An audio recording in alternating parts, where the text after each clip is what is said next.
बाहरी बोलते थे जनता इस बार उनको बाहर कर देगा।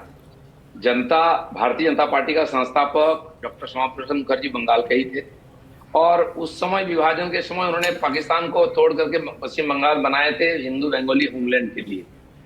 जनता बीजेपी को जिताना चाहती है, लेकिन पिछले 50 साल से यहाँ वोटिंग नहीं हुआ ठीक से, जनता को वोट देना नहीं दिया गया है। कल देख रहे थे, कल परसों फलता डाउन क्या हो रहा है, महिलाएं आके क्या बोल रही हैं, उनको वोटिंग करना नहीं देते हैं। पहले दिन उससे वोटर कार्ड छीन लिया जाता है, घर घर धमकी दिया जाता है, एक विधानसभा में रिपोलिंग हो रही है। इसीलिए जो वास्तव स्थिति है, यहाँ के लोगों की मन की जो इच्छा वो प्रतिफलित नहीं हो रही थी, इस बार वो हो जाए।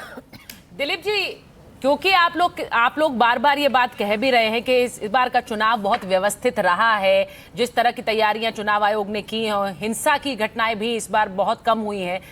नतीजा जो भी हो, अगर ममता बनर्जी चौथी बार आती हैं तो फिर आप इसे चुनाव आयोग की सफलता और अपनी हार मानेंगे?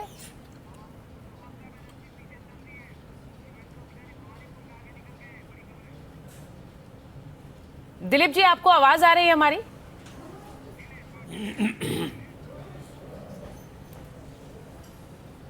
नहीं,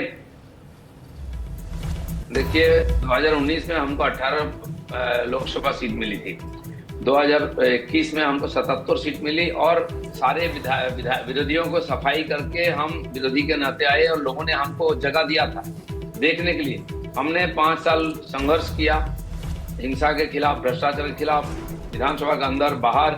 लोग, आप सारा देश में 21 राज्यों में भाजपा है, केंद्र में माननीय मोदी जी को 3 बार लोगों ने प्राइम मिनिस्टर बनाया। अब बंगाल की जनता तैयार है भाजपा का सिरमौर और मुकुट पहनाने के लिए। दिलीप जी, भवानीपुर में ममता बनर्जी पीछे चल रही है, भवानीपुर में क्या लग रहा है आपको?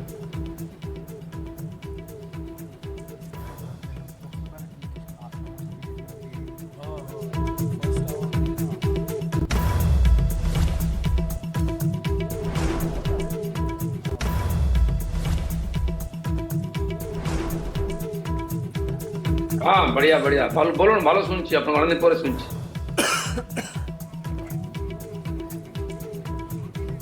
जी, अब राहुल आपसे सवाल पूछेंगे दिलीप जी। तो दर्शकों को बता दें कि भवानीपुर से जो बड़ी खबर मिल रही है, ममता बनर्जी भवानीपुर से पीछे चल रही है और भवानीपुर में ममता बनर्जी का पीछे होना बड़ी बात है, क्योंकि भवानीपुर से लगातार ममता बनर्जी चुनाव जीती नहीं। नंदीग्राम जब हार गई ममता बनर्जी, तब भवानीपुर आकर चुनाव लड़ी और लगभग 55,000-58,000 वोटों से चुनाव जीती। बड़ी बात यह है, और इसके साथ साथ मैं मानूंगा अगर इसे जोड़ूं कि ममता बनर्जी 58,000 से चुनाव जीती और 50,000 वोट इसी भवानीपुर में कटे भी। बिल्कुल 48,000 के आसपास वोट कटे हैं और ये बहुत बड़ा समीकरण बदल देंगे। मैं ये बार बार कह रही हूँ, एसआईआर का मतलब है बहुत बड़ी खबर आ रही है इस समय पश्चिम बंगाल से। 52 सीटों के रुझान आ गए हैं, जिसमें 31 पर भारतीय जनता पार्टी आगे लगभग डबल के आंकड़े, 1.5 आंकड़े आ गए। ये तो तृणमूल कांग्रेस की 19 सीटों पर आगे है, 2 पर कांग्रेस आगे बताई जा रही है। लेकिन इन सब के बीच में सबसे बड़ी खबर, भारतीय जनता पार्टी 31 सीटों पर बढ़त बनाते हुए तृणमूल कांग्रेस 20 पर